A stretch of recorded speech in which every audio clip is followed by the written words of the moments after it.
नमस्कार, मैं हूं प्रभु चावला और सच्ची बात में आज बारी है बीजेपी के अभी तक भावी नेता शत्रुघ्न सिन्हा की। हंसी किस बात की? इंतजार तो कर ही रहे हैं, भावी नेता तो बन ही सकते हैं। भावी नेता नहीं, भावी नेता कहिए, भावी कार्यकर्ता कहिए। मैं भावी कार्यकर्ता भी हूँ, कार्यकर्ता नहीं है आप अभी। नहीं आपने भावी नेता। नेता तो भावी होता है, कार्यकर्ता तो करंट होता है। कौन जीता है तेरी जुल्फ के सर होने तक? अब क्या कल होना है किसने देखा है? अच्छा। आज मौजूदा बात करें, प्रेजेंट की बात। आज अभी तक जुल्फे बाकी हैं। बहुत सवाल ये है, कई बार ऐसा लगता है कि बीजेपी के लिए इम्प्रेशन ये है कि 1980 में जब 2 MP थे तब से आप बीजेपी की सेवा कर रहे हैं, अब 282 हो गए तब सेवक नहीं रहे आप, ऐसा लगता है। कारण क्या रहे? नहीं ये तो या आपकी सेवा की जरूरत नहीं है उन लोगों को? नहीं, या तो अगर इसको चंद पंक्तियों में कह सकूं, अगर आप इजाजत दें तो कह सकता हूं, आपको आनंद आएगा कि हमी से रंगे गुलिस्तान, हमी से रंगे बहार, हमी को बज़्म गुलिस्तान पे अख्तियार नहीं। जब ज़रूरत पड़ी तो गुलिस्तान को खून हमने दिया, आज बहार जो आई है तो कहते हो तेरा काम नहीं। ये तो आप उनसे पूछे ना। आपको लग रहा है ना कि काम नहीं है अब आपके पास? ऐसा लग रहा है मुझे। है भी नहीं, काम है भी नहीं। शायद नहीं, ऐसा नहीं। मैं मेंबर ऑफ पार्लियामेंट हूँ। मेंबर पार्लियामेंट तो है, कॉन्स्टिट्यूंसी का जो काम नेशनल पार्लियामेंट का राष्ट्रीय कार्यकारिणी के सदस्य अभी भी हूँ। अभी भी रखा है आपको? अभी नहीं बनेगी तो उसके बाद देखेंगे, पता नहीं क्या होगा। इसलिए मैंने कहा भावी बात ना करें, कौन जीता है तेरी जुल्फ के सर होने तक, अभी मौजूदा बात करें, वर्तमान की बात करें। क्योंकि आप देखो, खलनायक से नायक बने, पार्टी में आप छोटे नेता से मंत्री बने, सब कुछ बने। अब कई बार ऐसा लगता है कि आप पार्टी आपको खलनायक समझने लग गई। ऐसा लगता है अनटचेबिलिटी की भावना आ गई कि आपको देख के कईयों को डर लग जाता है, पता नहीं बड़ा नेता कहाँ न बन जाए। अनटचेबल समझ के वो जाएंगे कहाँ? और वो तो है ही ना खुश अपने घर में। आप अपने घर में खुश हैं। हाँ, तो अगर हम अपने जाएंगे वो तो उनको आपकी जरूरत नहीं है, ऐसा उनको लगता है। बट जरूरत नहीं है, अगर जरूरत पड़ेगी तो मैं उनके साथ हूँ। अगर आज नहीं तो कल जरूरत पड़ेगी, और पड़ेगी तो मैं उनके साथ हूँ, क्योंकि मैं पार्टी में हूँ और पार्टी का एक बहुत ही वफादार और बहुत ही वरिष्ठ सीनियर सदस्य हूँ। आज से नहीं, उस वक्त से आपने खुद कहा जब पार्टी 2 सीटों की पार्टी। लोग पूछते हैं ना संघ में आ रहे, आपकी संघ आयु क्या है, तो आपसे पूछी जाएगी आपकी बीजेपी की आयु क्या है। उस हिसाब से अभी जवान है, 36 साल की उम्र होगी बीजेपी के हिसाब से, तो काफी समय पड़ा है। पर आपका प्रयोग क्यों नहीं हो रहा, आपको क्यों लगता है? अब इस सवाल का जवाब मैं कैसे दूं? वो देंगे ना जिन्हें प्रयोग करना है। मेरा सदुपयोग जब तक हुआ और नहीं, आपका दुरुपयोग भी तो नहीं हो रहा ना। नहीं, भगवान करे दुरुपयोग ना। दुरुपयोग का मतलब होता है विरोधियों को हराने के लिए, उनके लिए तो दुरुपयोग। वैसे अक्सर कई बार हुआ है ऐसा। और दूसरी बात ये मैं कह दूं, और पहले भी आपसे कह चुका हूं, और सच्ची बात में फिर से दोहरा दूं कि मैं किसी भी विरोधी को अपना दुश्मन नहीं मानता हूं। मैं हमेशा इश्यूज पे जाता हूँ। पॉलिटिकल दुश्मनी होती है, व्यक्तिगत ना, आइडियोलॉजिकल दुश्मनी होती है, और उसमें किसी व्यक्ति विशेष से नहीं। अगर किसी मुद्दे पे आपको एतराज़ है या सहमति नहीं है तो आप उस हिसाब से बात करते हैं। नहीं, पर आपने कुछ पिछली स्टेटमेंट कई ऐसी आई हैं, कई बार एक स्टेटमेंट आती है कि आप पता नहीं 75 के हैं, 70 के हैं, 75 सालों के वालों को ऊपर छुट्टी कर दी है, यानी कि आपके एक मित्र जो कहते हैं ब्रेन डेड है वो लोग। तो आप उस कैटेगरी में हैं क्या? नहीं, अभी बहुत बहुत दूर। 75 से काफ़ी नीचे हैं अभी आप। अभी तो बहुत दूर जाना है, बहुत। लेकिन ये कोई क्राइटेरिया, ये कोई ऑफिशियल लाइन नहीं है। हम, मैं समझ गया आप बड़े भाई यशवंत सिन्हा जी की बात कर रहे हैं। यशवंत सिन्हा जी बहुत विद्वान हैं, बहुत ही काबिल हैं, और देश के चंद बहुत ही बहुत कम परिपक्व और अच्छे नेताओं में से एक हैं। उन्होंने मेरे सामने ही ये बात कही थी मुंबई में कि 75 साल के बाद हम लोगों को ब्रेन डेड डिक्लेयर कर दिया गया, घोषित किया। अरुण शौरी भी उसमें आते हैं। हाँ, अरुण शौरी बहुत अच्छे आदमी हैं। हाँ। बढ़िया, बहुत विद्वान है वो। लेकिन अब ऐसा, वो उनका कहना है, लेकिन हमें तो भी ऐसा महसूस नहीं हुआ है। मुझे तो लगता है कि अभी तो बहुत दूर तक और बहुत देर तक सेवा करनी है, आगे बढ़ना है लोगों को। पर आप अपने आप को हाशिए पे नहीं पाते? कहीं सेंटर में होते थे, कितने आपके हेलीकॉप्टर्स आपको दिए जाते, जाइए यहाँ से, हवाई जहाज दिए जाते थे। मैं भी देखा, एक बार 2 बार आपके साथ देखा, क्या रौनक थी हमारी। अब लगता है हेलीकॉप्टर तो क्या होगा, आपको लगता है कि हम अपने आप ही कर लेंगे आपके बिना शायद गुजारा? नहीं, ऐसा एक दो बार ऐसा हुआ है, लेकिन वो जो हुआ उसका परिणाम भी अच्छा नहीं हुआ। अगर बिहार में आपकी नज़रों में या कुछ लोगों की नज़रों में मुझे हाशिए पर रखने की कोशिश की गई तो उसका परिणाम क्या हुआ? परिणाम ये हुआ कि जिन लोगों ने हमें हाशिए पर रखने की कोशिश की वो खुद इतनी बुरी तरह हाशिए पे आ गए कि लोगों ने देखा कि ये बिहारी बाबू है, ये बिहार का रिकॉर्ड मार्जिन से जीतने वाला, एक बार नहीं 2 बार लगातार और 4 बार MP रह चुका है। इसके साथ ये हो रहा है कुछ लोकल लोगों की वजह से ये ज्यादती हो रही है, ये ज्यादती लोगों ने बर्दाश्त नहीं किया तो उसका परिणाम क्या हुआ? इतनी बुरी तरह, इतनी ह्यूमिलिएटिंग हमारी हार हुई, हमारी पार्टी की हार हुई कि मुझे लगता है कि खामियाजा की पूर्ति कैसे होगी, हम कैसे भरपाई करेंगे, हमें तो समझ में नहीं आता है ना। बिहार में आपके तो लोकल नेता थे, बड़े शीर्ष नेता जो तो हमारे यहाँ बैठे हैं, उनको लगता नहीं कि शत्रु बाबू हमारे बाहर घर में बैठे हैं और हम प्रचार कर रहे हैं। देखिए तो उनका कसूर नहीं है उसके अंदर, उनको आप छुट्टी कर देते कि आपको भी उनसे डर लगता है कि भाई नेतृत्व का सवाल भी तो होता है ना। अगर मेरा अखबार फेल हो जाए, मैं कौन जी रिपोर्टर ने गलत लिख दी स्टोरी है इसलिए मैं फेल हो गया, मेरी जिम्मेदारी नहीं कि क्या है कि नेतृत्व तो फीडबैक पे डिपेंड करता है ना। फीडबैक कौन दे रहा है? फीडबैक तो वहाँ के लोकल लोग, अगर वो चाह रहे थे बिहारी वर्सेस बाहरी कर दिया गया, वहाँ बाहर के लोग इतने आ गए वहाँ पे, सो कॉल्ड बाहर के, वैसे हिंदुस्तान एक बाहरी मतलब पार्टी के बाहर के नहीं, हाँ बिहार के बाहर के, और वैसे इतने ज्यादा लोग आ गए और वो भी हमारे लोकल लोगों की वजह से ही। और उसमें से जो बिहारी बाबू जो उनके यहाँ का अपना है, उनका चहेता है, लाडला है, उसको बगैर किसी कसूर के, किसी जिद में, अहंकार के तहत या दम्भ की वजह से आपने कहा नहीं बिहारी बाबू को नहीं रखना है, मैं डेट दे रहा हूँ और डेट लेके नहीं ले रहा। जैसे आपने कहा हेलीकॉप्टर का जिक्र और हवाई जहाज़ का जिक्र, जैसे मैंने देखा ही नहीं हो, क्या नहीं देखा है मैंने, लेकिन उसके बावजूद वो हरकतें की। तो इसका जवाब दिया वहाँ के लोगों ने। मुझे बहुत दुख हुआ हमारी पार्टी की ऐसी ह्यूमिलेटिंग डिफीट, और वो भी दिल्ली के बाद। दिल्ली में यहाँ पे जो आपने किरण बेदी के नेतृत्व में, अच्छा किरण बेदी को जिन्होंने पेश किया, जिन लोगों ने नेतृत्व दिया, और यहाँ पे साइकिल पार्टी बना दी हमारी पार्टी को, हमारे ही लोगों की वजह से। और उसके बाद 3 आदमी की पार्टी, और उसके बाद फिर बिहार में लगा गेन करेंगे, इस तरह नोज डाइव किया। तो मुझे तो उस बात की बहुत तकलीफ हुई, अच्छा नहीं लगा। हमें हाशिए पर करने का क्या परिणाम मिला? अगर हमें हाशिया पर करते और फिर उसका जीत जाते बहुत अच्छी तरह से, तब तो हम कहते हैं हाँ भाई ठीक है। भाई आपने इस पार्टी के लिए अपना अभिनेतापन थोड़ा कम किया, फिल्मों में एक्टिंग कम की, उसके बाद यहाँ नेता भी नहीं बन पाए, वहाँ भी अभिनेता भी थोड़े कम रह गए, तो तुमने आप तो दोनों नाव पे पैर रखा, दोनों अब लगता है डूबने की स्थिति में कर दिया इन लोगों ने। यानी आपके कहने का मतलब है कि दुविधा में दोनों गई, माया मिली न राम। नहीं ऐसी बात नहीं है, नहीं मैं ये सोच समझ के डिसीजन था मेरा।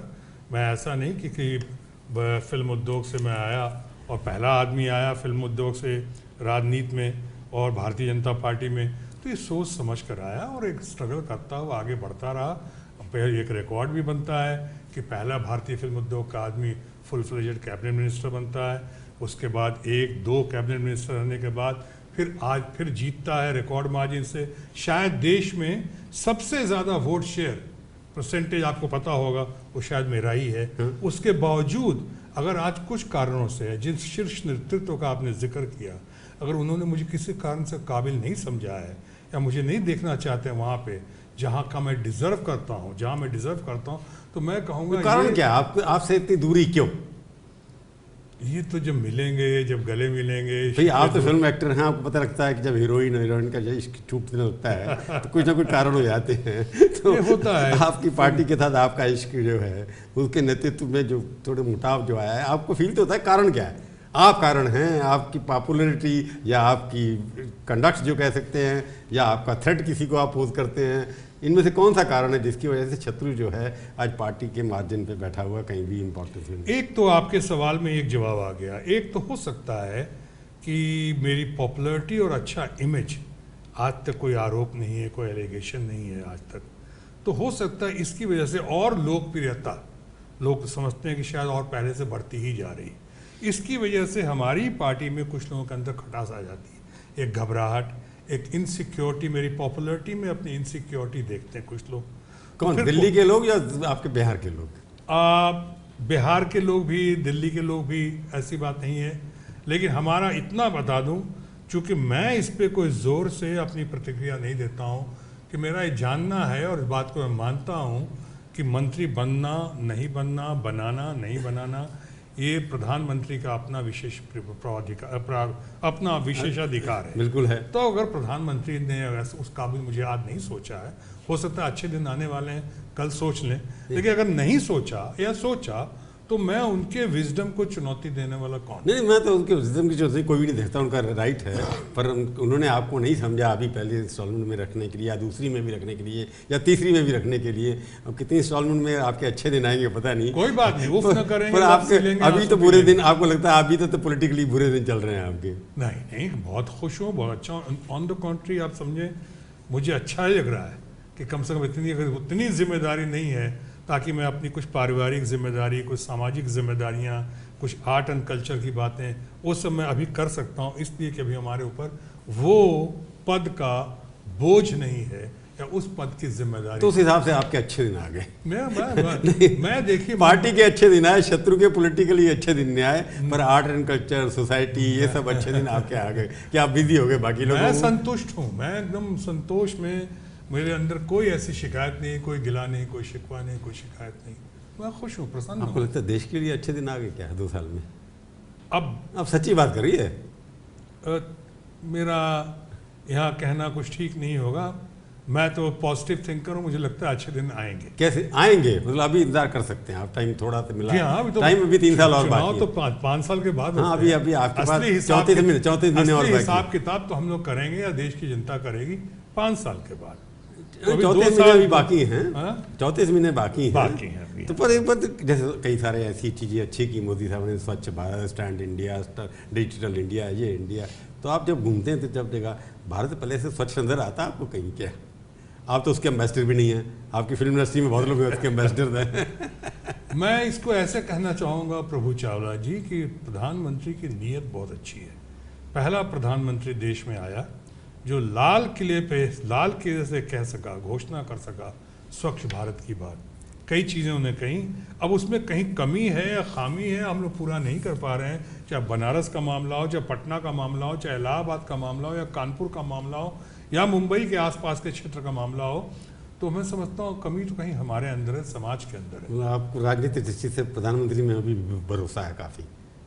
2 साल के बाद हमारे प्रधानमंत्री हैं, देश के प्रधानमंत्री हैं, वो तो देश के प्रधानमंत्री हैं, हमारे प्रधानमंत्री हैं, और जाहिर है हम अपने प्रधानमंत्री की तारीफ नहीं करेंगे, उनकी इज्जत नहीं करेंगे तो किसी बाहर वाले की करेंगे? अपना प्रधानमंत्री है, और हमारे पार्लियामेंट्री बोर्ड ने चुना उनको, हम जनता ने चुना। पार्लियामेंट्री बोर्ड ने तो स्टैंप लगाई। जानता हूँ जनता ने चुना, उनको पार्लियामेंट्री बोर्ड ने तो स्टैंप लगाई है, खाली स्टैंप लगा दी है, और ये सही है, तरीका है ये। और फिर वैसे मैं जानता हूँ पीएम में और एमपी में बहुत ज़्यादा फर्क नहीं होता है, या नहीं होना चाहिए।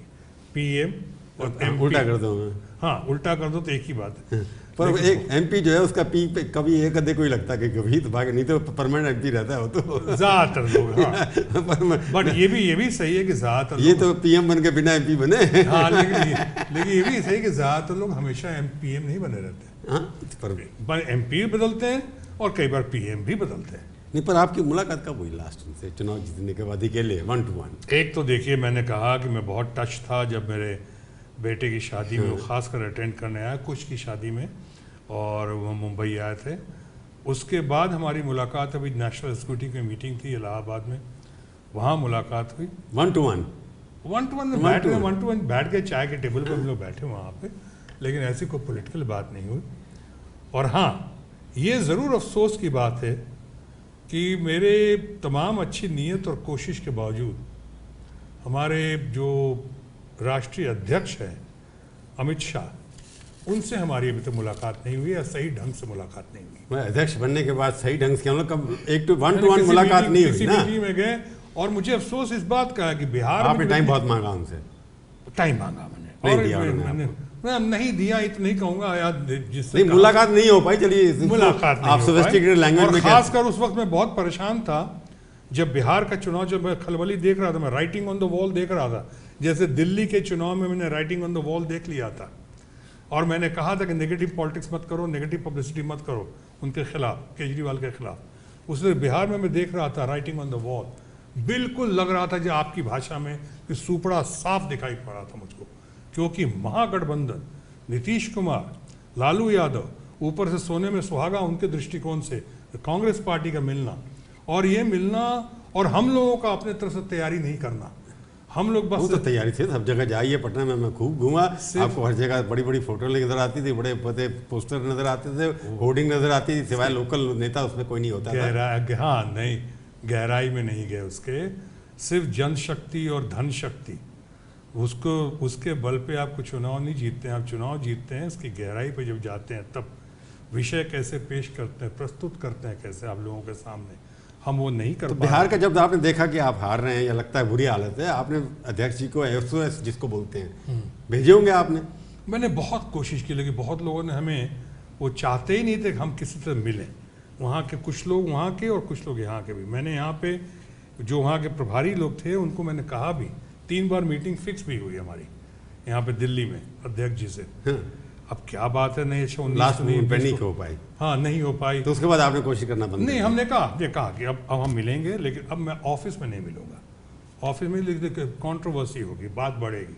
मैं घर पे, या तो वो मेरे घर आ जाए, चाहे मैं उनके घर आ जाता हूँ, खाने पे चाय पे जैसे, लेकिन वो बात भी नहीं बनी अभी तक।